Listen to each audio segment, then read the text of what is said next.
Hi Young Chefs, it is Chef Carol. Here I am back in the nutrition lab at Otay Elementary School in Chula Vista, and today we are going to be doing layer 2 from our Learning at Home lesson suite.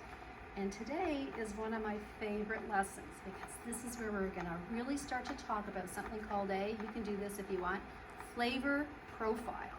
Let's even say it together, flavor profile. This is where we get the flavor from in our soup. And there's a great Japanese word for it, and it is umami. So if something has mega flavor, you can say it is umami. So I'm going to turn off the heat. We're going to take a look at our layer 1.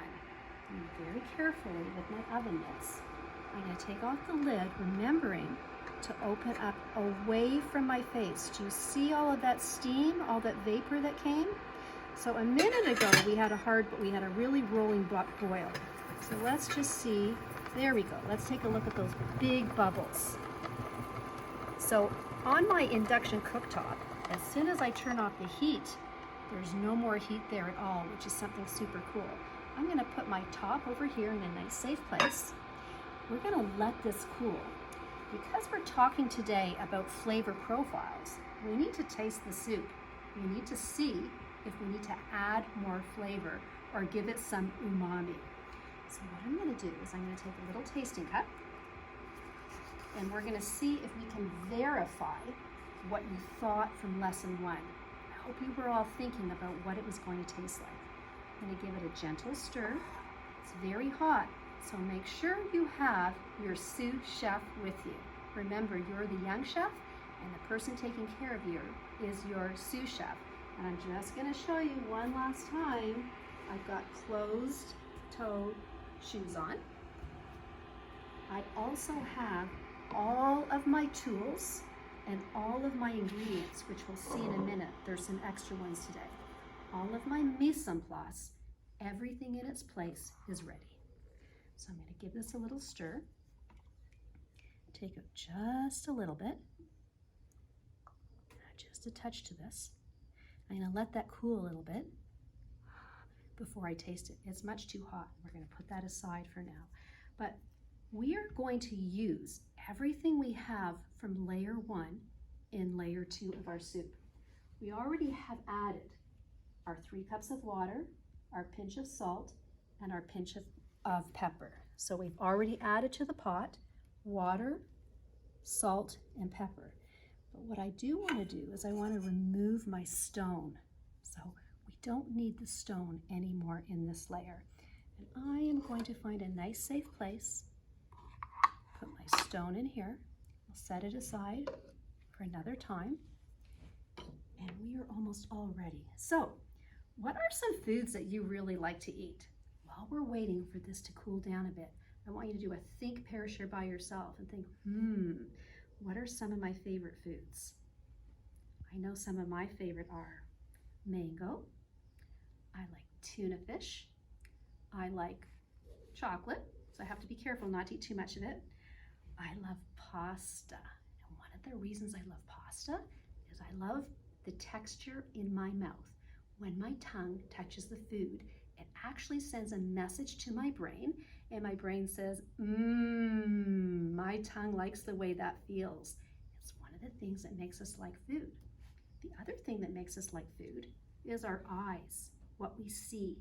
When we look at something, if our eyes find it appealing or appetizing, it sends another message to our brain that says, that looks good. I want to try it. Think for a second another one of your senses that sends a message to your brain. Sometimes it can even be hearing. Chef Carol even likes the sound of the water when it's bubbling and boiling. But another sense that we have is our sniffer, our nose. And when something smells good, it's appealing and appetizing to us. And again, we want to eat it. So what we're going to be learning today is how we build that flavor profile, which are all the different flavors that we're going to add to the soup. So the first thing that we're going to do before we start is I'm going to take a little sip and see how it tastes. Actually, I think what I'll do is I'm going to use a little spoon so that I'm very careful, just in case it's still warm.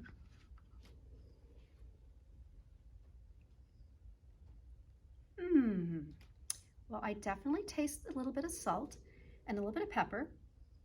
I think it might be my imagination, but I think I also taste the stone. So it's okay. It does not have much of a flavor profile at all. So today we're going to be adding that umami.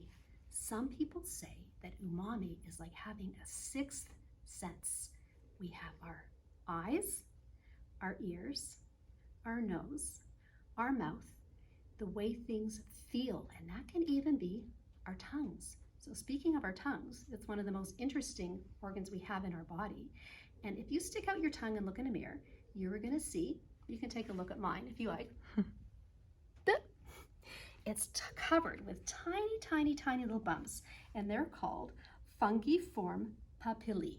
Can you say that? Fungiform papillae. And those are your taste buds.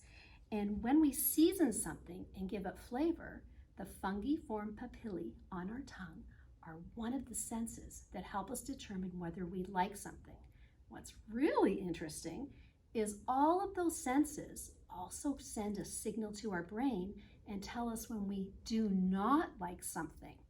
And some of us have very strong feelings about things that we do not like.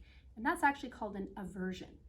But what I wanted to tell you first, before we talk more about the aversion or things you don't like, is that I know that when I was little, I was taught that when you don't like something that you're eating, it's very important that you just say, "No, thank you, it's not my taste." That shows respect to the sous chef, and it also shows respect to the chef or whoever made your food.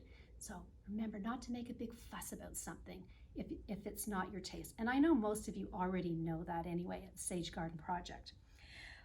But when we're making these observations using our senses, again, our eyesight, even our ears, our smell, our taste, the fungi papillae on our tongues, there's this sixth sense. It's something that we don't really know what it is, but it's that something that makes something uber delicious, and we're going to call that umami. So let's see if we can get some umami as one of our flavor profiles in our soup today. All of these observations a scientist uses, and they are called qualitative observations. Qualitative means they're observations made just by you. They're what I think. They're my feelings. They're my thoughts. It doesn't mean that they're your opinions or your feelings or your thoughts.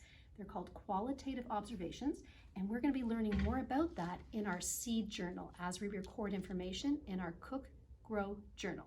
So while we're in the kitchen, just saying it one more time, that we are using, for the most part, only qualitative observations. So here we go. I've got my mise en place ready. I have layer one of my soup prepared. And now I'm going to add a few things from my flavor profile to choose from. So, one small onion. I have some choices. This here is a really big onion. What do you think? Should I add the whole thing in? I think this one's too big, and I want you to also look that it's a little dirty. So if I were to use this onion, I would actually peel back some of this and take off the dirty skin, because even though I've rinsed it, it still is a little dirty. If you are probably in grades 3 through 6, if you wanted to, you could cut this into smaller pieces, but we're not going to do that today. I'm not going to use this whole onion. If it were smaller, we would very carefully put it in. We don't want it to splash. But I'm going to put this aside. Instead, I have a different type of onion, and it's a green onion. So I could put the whole thing in, but again, we have a little bit of dirt, even though I've already rinsed it. I'm going to peel back that layer. We don't need it. And I think what I'll do is I'll take my knife, being very careful. I'm going to make my fist. I'm going to hold it to stabilize my onion, and I'm going to just cut off a bit of the end, just like that. Put the piece I want in the garbage, and looks like it's a little bit too big. I'm going to make my claw again, stabilize it, and just chop right through. In fact, maybe I'll make two chops. Put my knife aside, and now I'm going to put, do you think I need all of it? I don't think so. So I'm going to put some of this aside. This isn't garbage. We can either put it in the compost or I could save it for another recipe. I'm going to put my 2 pieces of onion into my soup. So now I've added some flavor profile. Let's take a look at what else we could add. I don't have any rosemary. I could add some fresh basil. And I don't have any fresh basil, but what I do have is some dried basil. And I think the recipe called for 1 tablespoon. So I'm going to open this up. I'm going to get my tablespoon. And I'm going to go ahead. I'm going to do this over my cutting board because I don't want to accidentally get too much inside. And I'm going to add.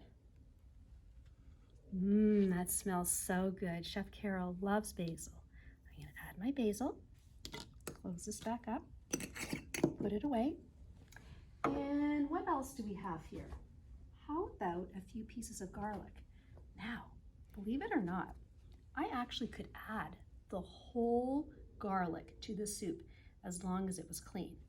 Or I could take a clove off. I'll show you how I did that. I just used my nails, pulled off a clove like that. I'm going to peel back the skin. Peel it. When we're in the nutrition lab, we'll learn more about a faster way to peel it. Chef Carol's going to show you what she does. I very gently take a knife, make sure my hand is up like this away from the edge. I give it a little crunch.